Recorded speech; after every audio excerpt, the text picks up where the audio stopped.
जय श्री राम। आशा है आप सब कुशल मंगल से होंगे, सब कुछ सुयोग्य और आपके लाभ के अनुकूल चले, ऐसी हमारी प्रभु श्री सीताराम जी से विनती है, निवेदन है। हम सब का कल्याण हो, हमारे लक्ष्य मिलें।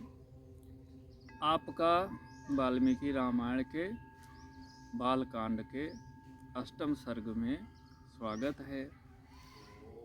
इस सर्ग में बताया गया है कि महाराज दशरथ के, जिनको हमने पीछे समझा कि उनकी नगरी कैसी थी, उनके मंत्री कैसे थे, इस सर्ग में बता रहे हैं कि महाराज दशरथ के पास इतना सब कुछ होते हुए भी संतान नहीं थी। इसकी उनको बड़ी चिंता थी, क्योंकि राज्य को आगे कौन लेके जाएगा।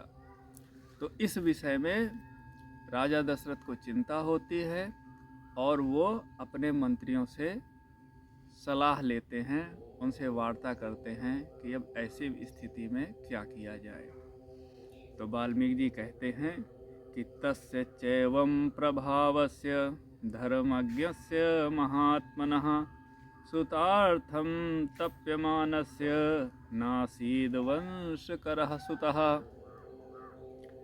इस प्रकार से जिसका ओज तेज प्रभाव पूरे पृथ्वी मंडल पे, देवलोक पे, दानव लोक पे, अर्थात तीनों लोकों में छाया हुआ हो, उसके पास भी एक चिंता थी कि सुतार्थम तप्यमानः, संतान प्राप्ति के लिए उनका मन हमेशा तप्त रहता था, पीड़ित रहता था। और इसके हल के लिए चिंतमानस्य तस्येवं बुद्धिरासीन महात्मनः सुतार्थम वाजिमेधेन किमर्थम न यजाम्यहम्। तो दशरथ जी के मन में विचार आया कि हम क्यों ना अश्वमेध यज्ञ करें। अश्वमेध यज्ञ के बारे में ऐसा कहा जाता है कि आप जिस मनोकामना को लेकर के इस यज्ञ को करते हैं और विधिवत संपूर्ण करते हैं, तो वह आपकी मनोकामना अवश्य पूरी होती है। अश्वमेध यज्ञ बहुत खर्चीला है। इसके बारे में आगे के सर्गों में बताएंगे वाल्मीकि जी कि ये करोड़पतियों के भी बस की बात नहीं है, इतना खर्चीला है। ये राजा महाराजा सम्राट के ही बस की बात होती थी। तो ऐसी मति करके कि हम अश्वमेध यज्ञ करें, अपने सारे मंत्रियों को उन्होंने बुलाया और उनसे राय सलाह ली। तो ये आपको पता है कि राजा दशरथ के पास 8 ब्राह्मण मंत्री थे, 8 क्षत्रिय मंत्री थे। तो जो क्षत्रिय मंत्री थे उनसे उन्होंने अपने इस मंतव्य का, अश्वमेध यज्ञ का विचार विमर्श तो कर लिया।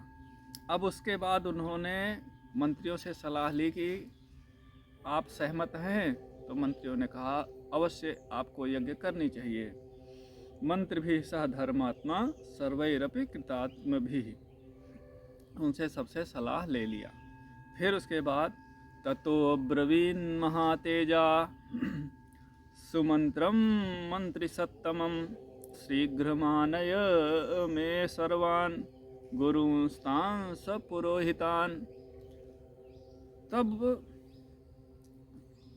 महाराज दशरथ ने सुमंत्र से कहा कि आप जल्दी से जल्दी जा करके हमारे गुरुदेव को, अर्थात वशिष्ठ जी को, और जितने उनके पास अन्य मंत्री रूप में या पुरोहित रूप में हैं, उन सबको आप जल्दी से बुला के ले आओ और उनसे भी इस विषय में विचार विमर्श किया जाए। तब तुरंत ही बिना देर किए सुमंत्र जी वशिष्ठ जी को और अन्य ब्राह्मण पुरोहितों को बुलाने उनके पास चले गए।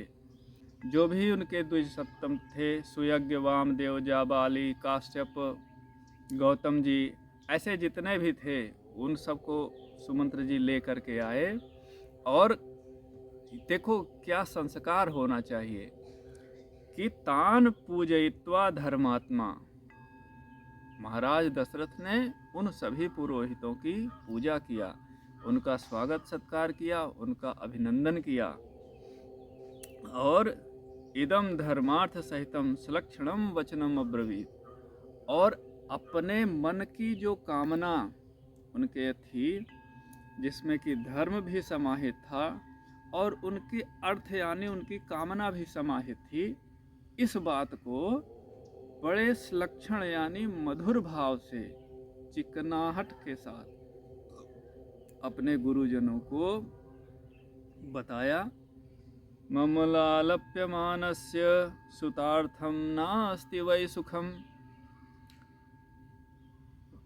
महाराज दशरथ ने कहा कि देखो महाराज, हम सब प्रकार से अपने धर्म का पालन करते हैं, प्रजा का पालन करते हैं, लेकिन फिर भी पता नहीं क्या कारण है कि हमारे पास संतान का सुख नहीं है। तदर्थम हयमेधेन यक्षमीति मतिर्मम।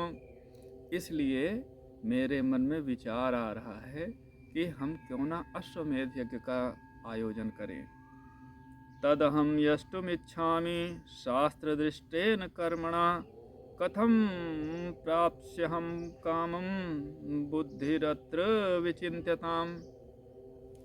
आप सब कृपा करके इस विचार पर चिंतन कीजिए कि मेरी कामना किस प्रकार से सिद्ध हो जाए, मुझे अपना वांछित फल प्राप्त हो जाए। तब ततः साध्विति तद्वाक्यम ब्राह्मणाः प्रत्यपूजयत। ब्राह्मणों को इस बात को सुन करके प्रसन्नता हुई और उन्होंने कहा बहुत अच्छा, बहुत अच्छा। आपको हमने पहले बताया था कि जब साधु संत महात्मा ज्ञानी प्रसन्न होते हैं तो बहुत अच्छा को वेरी गुड को कहते हैं साधु साधु। तो ऐसे ही सब पुरोहितों ने महाराज दशरथ के प्रस्ताव को कहा साधु साधु। प्रशंसा करने में वशिष्ठ जी सबसे प्रमुख थे क्योंकि वो उनके गुरु थे।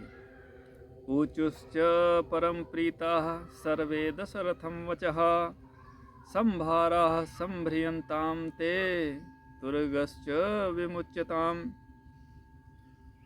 फिर उसकी जो प्रक्रियाएं होती हैं, महाराज वशिष्ठ जी ने बड़े प्यार से परम प्रीतः, बहुत ही प्यार के साथ राजा दशरथ जी से कहा कि ठीक है, आपको घोड़ा छोड़ना चाहिए। और सरय्यवाश्चोत्तरे तीरे यज्ञ भूमिर्विधीयताम्। अब वशिष्ठ जी ने बताया कि जो सरयू जी बह रही हैं उनके उत्तर तट पे, उत्तरी किनारे पर आप एक विशाल यज्ञ भूमि का निर्माण कराइए जहाँ पर कि अश्वमेध यज्ञ होगा। और सर्वथा प्राप्स्यसे पुत्रान् अभिप्रेतांश्च पार्थिव। आप निश्चिंत रहें, आपको पुत्रों की प्राप्ति होगी और आप इस विधि का पालन कीजिए। गोस्वामी जी भी अपने रामचरितमानस में इस प्रसंग को लिखते हैं और कहते हैं कि एक बार भूपति मन माही भई गलानी हमरे सुत नाही। और इस गलानी को लेकर के राजा दशरथ अपने गुरु के पास गए और निज दुख कहो सुनाए सी रोई। रो करके गुरु जी से इस बात को बताया। तब गुरु जी ने कहा कि आप चिंता मत करो, हुई हैं सुतचारी। आप एक पुत्र के लिए तरस रहे हो, आपके 4 पुत्र होंगे, आप थोड़ा धीरज रखो। आपको 4 पुत्रों की प्राप्ति होगी। पूरी घटना को भी हम इस वाल्मीकि रामायण में पढ़ेंगे। आप सब तब तक ऐसे जुड़े रहें, सब्सक्राइब करते रहें, लाइक करते रहें। यदि आपके मन में कोई ऐसी भाव आता है, विचार आता है, तो उसको कमेंट करें। और इसके अलावा लाइक और सब्सक्राइब तो करते रहें, और हो सके तो इसको शेयर भी कर दिया करें। आपका कल्याण हो। भगवान श्री सीताराम जी की कृपा आप पे बरसे, आपको अपना लक्ष्य मिले, आपको अपना मार्ग मिले। भगवान सद्बुद्धि सदा बनाए रखें, और जीवन के किसी प्रकार के कष्ट ना आने पाएं। जय जय श्री सीताराम।